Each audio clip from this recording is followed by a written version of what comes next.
Hello दोस्तों, आज हम पढ़ेंगे पिट्यूटरी ग्लैंड के बारे में। इसके पहले हमने कौन सा ग्लैंड पढ़ा था? हाइपोथैलेमस। आज हम पढ़ेंगे पिट्यूटरी ग्लैंड।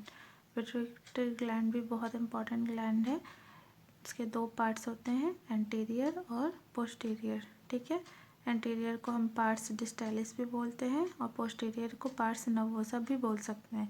इसको हम एडिनोहाइपोफाइसिस के नाम से भी जानते हैं और इसको हम पोस्टीरियर को न्यूरोहाइपोफाइसिस के नाम से भी जानते हैं।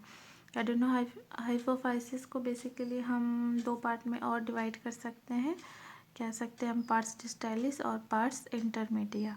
ठीक है, अब ये पार्स डिस्टाइलिस जो है ये बेसिकली हम इसको एंटीरियर पिट्यूटरी ही मानते हैं, पार्स डिस्टाइलिस को, और पार्ट इंटरमीडिया भी एक छोटा सा पार्ट होता है।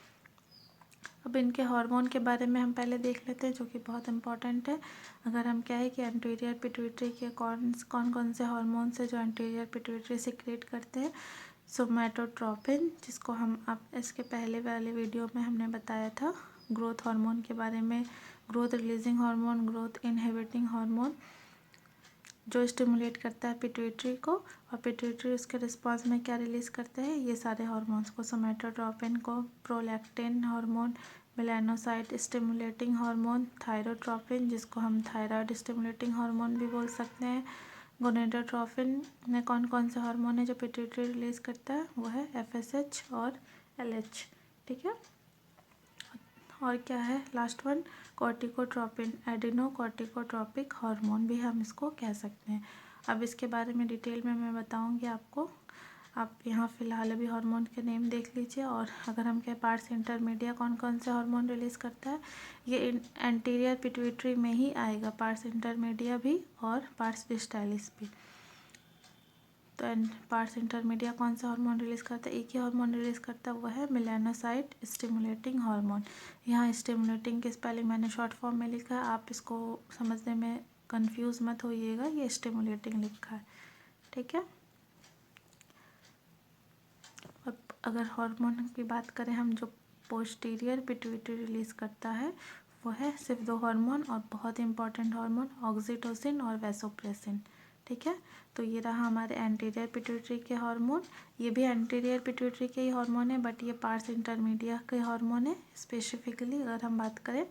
और पोस्टीरियर पिट्यूटरी के कौन कौन सा हार्मोन है, एक है ऑक्सीटोसिन, दूसरा है वैसोप्रेसिन।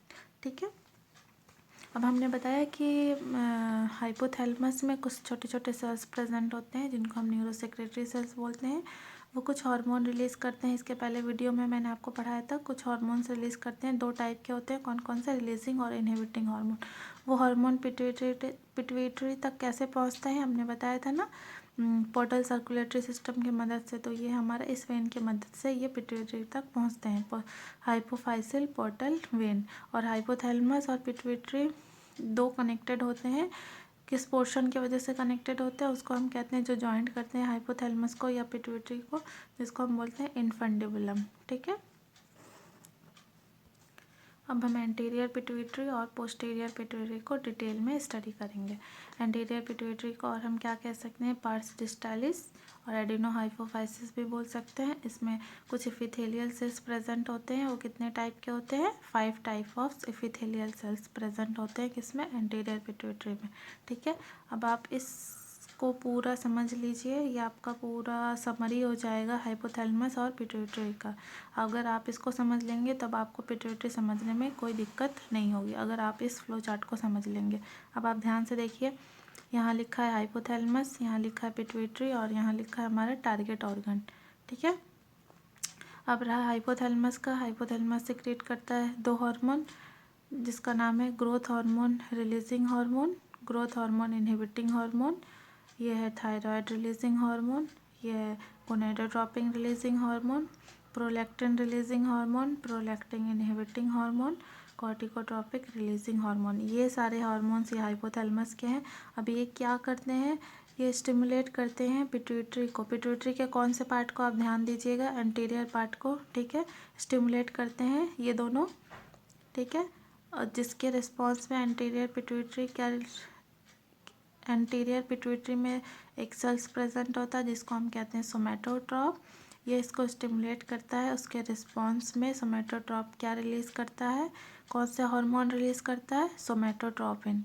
ये सारे सेल्स के नेम्स हैं, आप देख रहे हैं ये सारे सेल्स के नेम हैं, और ये उस सेल्स रिस्पॉन्स में जो जो हार्मोन रिलीज़ करता है उसके नेम्स यहाँ पे हैं। तो सोमेटोट्रॉप को स्टिमुलेट करते हैं ये दोनों, और जिसके रिस्पॉन्स में सोमेटोट्रॉप रिलीज़ करता है सोमेटोट्रॉपिन। ठीक है। अब सोमेटोट्रॉपिन जो है ग्रोथ हार्मोन है। ये अपने टारगेट, इसके टारगेट ऑर्गन बहुत सारे हैं, तो ये जाके अपने टारगेट ऑर्गन पे जो उसका ग्रोथ का काम होता है वो करवाता है। अलग अलग टारगेट ऑर्गन हो सकते हैं, लिवर में भी, मसल्स में भी, बोन्स में भी हो सकते हैं, एडिपोज टिश्यूज़ में भी हो सकते हैं, बॉडी के किसी भी पार्ट्स में हो सकते हैं। ये आपका दूसरा टॉपिक हो जाएगा, इसके बारे में डिटेल में आप दूसरे चैप्टर में पढ़ेंगे। फिलहाल अभी सिर्फ आपको इसके फंक्शन के बारे में, हार्मोन के फंक्शन के बारे में जानना है। अब दूसरा हार्मोन जो हाइपोथैलेमस रिलीज़ करता है उसका नाम है थायराइड रिलीजिंग हार्मोन। ये दोस्तों जाता है एंटीरियर पिट्यूटरी के कौन से सेल्स को स्टिमुलेट करता है, थायरोट्रॉप्स को। ठीक है। अब तो उसके रिस्पॉन्स में थायरोट्रॉप्स क्या रिलीज़ करता है, थायराइड स्टिमुलेटिंग हार्मोन। ये हार्मोन हो गया हमारा एंटीरियर पिट्यूटरी का। अब ये जाता है अपने टारगेट ऑर्गन, इसका क्या है, थायराइड स्टिमुलेटिंग। इसका नाम देख कर ही आप बता देंगे कि टारगेट ऑर्गन इसका है थायराइड, क्योंकि इसका नाम ही है थायराइड स्टिमुलेटिंग हार्मोन। तो ये थायराइड ग्लैंड को स्टिमुलेट करता है, जिसके रिस्पॉन्स में थायराइड ग्लैंड क्या रिलीज़ करता है, थायराइड हार्मोन। कौन कौन से, T3 एंड T4। ठीक है। अब हमारा जो तीसरा हार्मोन है जो हाइपोथैलेमस रिलीज़ करता है वो है गोनेडोट्रोपिन रिलीजिंग हार्मोन। ये एंटीरियर पिट्यूटरी में जाता है और गोनेडोट्रॉप्स नाम के सेल्स को स्टिमुलेट करता है, जिसके वजह से गोनेडोट्रॉप्स क्या रिलीज़ करता है, FSH एंड LH। अभी FSH और LH इनका टारगेट ऑर्गन कहाँ है, टेस्टिस है और ओवरी है। FSH का है ओवरी और LH का है टेस्टिस। ये जाता है टेस्टिस और ओवरी को सिग्नल देता है, जिसकी वजह से टेस्टिस और ओवरी क्या रिलीज़ करते हैं, टेस्टोस्टेरोन एंड एस्ट्रोजन। ठीक है। अभी हमारा है कॉर्टिकोट्रॉपिक रिलीजिंग हार्मोन। ये हाइपोथैलेमस रिलीज़ करता है और ये जाता है स्टिमुलेट करता है एंटीरियर पिट्यूटरी के कॉर्टिकोट्रॉप नाम के सेल्स को, जिसके रिस्पॉन्स में ये कौन सा हार्मोन रिलीज़ करता है, एडिनोकॉर्टिकोट्रॉपिक हार्मोन। ठीक है। और ये जाता है, इसका टारगेट ऑर्गन कहाँ है, एड्रिनल ग्लैंड। हमने बताया था ना, किडनी के एंटीरियर पोजीशन पे एड्रिनल ग्लैंड प्रेजेंट होता है, वो उसको जाके स्टिमुलेट करता है, और जिसके रिस्पॉन्स में एड्रिनल ग्लैंड क्या रिलीज़ करता है, कॉर्टिकोट्रॉपिक हार्मोन। अब ये रहे तो बेसिकली हमें पिट्यूटरी में किस में फोकस करना है, हम बात कर रहे थे ये सारे हार्मोन के बारे में। ये रहे हमारे एंटीरियर पिट्यूटरी के सारे हार्मोन। ये रहा हमारा हाइपोथैलेमस के हार्मोन है सारे, और यहाँ पे जो टारगेट ऑर्गन ने जो हार्मोन रिलीज़ किया, अब इनके फंक्शन के बारे में हम आने वाले वीडियोस में डिटेल में, जब हम एक एक टारगेट ग्लैंड के बारे में पढ़ेंगे, तब उसके हार्मोन के फंक्शन के बारे में हम बताएंगे। अभी हमने बताया था ना आपको ग्रोथ हार्मोन के बारे में, तो एक चीज़ आपको यहाँ पे नोट डाउन करना है कि ग्रोथ हार्मोन का लेवल जब बॉडी में बढ़ जाता है तो उसके रिस्पॉन्स में क्या होता है, जिजाइंटिज्म। ठीक है। ये एक प्रकार का डिसऑर्डर है, और जब ग्रोथ हार्मोन का लेवल बॉडी में बहुत कम हो जाता है तो उसको हम बोलते हैं ड्वार्फिज्म। अब हम पढ़ेंगे पार्ट्स इंटरमीडिया के बारे में, जो कि किसका पार्ट है, एंटीरियर पिट्यूटरी का ही एक छोटा सा पार्ट है। ठीक है। अब ये मेनली क्या होता है, मर्ज्ड होता है पार्ट्स डिस्टालिस से, जो मेन एंटीरियर पार्ट है उससे ये मेनली मर्ज्ड होता है, पता भी नहीं चलता है, ये बिल्कुल मर्ज्ड होता है। ठीक है, ह्यूमन के केस में। और एडल्ट में ये बेसिकली बहुत छोटा सा होता है, या फिर एब्सेंट ही होता है ज़्यादातर। अब ये कौन से हार्मोन रिलीज़ करता है, MSH, इसको हम बोलते हैं मेलानोसाइट स्टिमुलेटिंग हार्मोन। नाम बता रहा है कि ये स्टिमुलेट करेगा किसको, मेलानोसाइट को।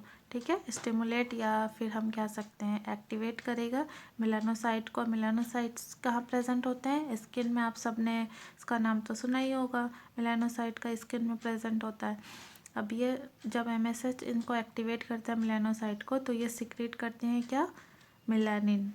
ठीक है। और ये मेलानोसाइट क्या करते हैं, एक्चुअली ये टायरोसिन को मेलानिन में कन्वर्ट कर देता है। तो ये मेलानिन फिर क्या करता है, स्किन को कलर प्रोवाइड करता है। ये एक्चुअली ये कलर पिगमेंट है स्किन में, और ये जो हमारा हार्मफुल यूवी अल्ट्रावायलेट रेज होता है उसको एब्जॉर्ब कर लेता है, और हमारे स्किन के जितने सेल्स हैं उनको सन डैमेज से प्रोटेक्ट करता है। जिस इंडिविजुअल के स्किन में मेलानिन का परसेंटेज बहुत कम हो जाता है, इसका अमाउंट बहुत कम हो जाता है, उनको हम लैक ऑफ पिगमेंटेशन, और उनको एक टर्म भी दिया जाता है एल्बिनिज्म। उन ऐसे इंडिविजुअल को हम एल्बिनिज्म के नाम से जानते हैं। उनमें क्या होता है, मेलानिन का प्रोडक्शन कम होने लगता है या बिल्कुल एब्सेंट हो जाता है, तो उनको फिर हार्मफुल यूवी रेस से प्रोटेक्शन नहीं मिल पाता है, और उनमें पिगमेंट की कमी होने लगती है, और उनको स्किन के कई टाइप के डिसऑर्डर भी दिखने लगते हैं। तो इसके मेलानिन जब बॉडी में ज़्यादा बढ़ जाता है तो उसको हम मेलानिज्म बोलते हैं, और जब मेलानिन का प्रोडक्शन कम होने लगता है बॉडी में तो उसको हम एल्बिनिज्म बोलते हैं। ठीक है, और ये पिगमेंटेशन की कमी की वजह से ही होता है, मेलानिन पिगमेंट का नंबर कम हो जाता है, ये अमाउंट कम हो जाता है।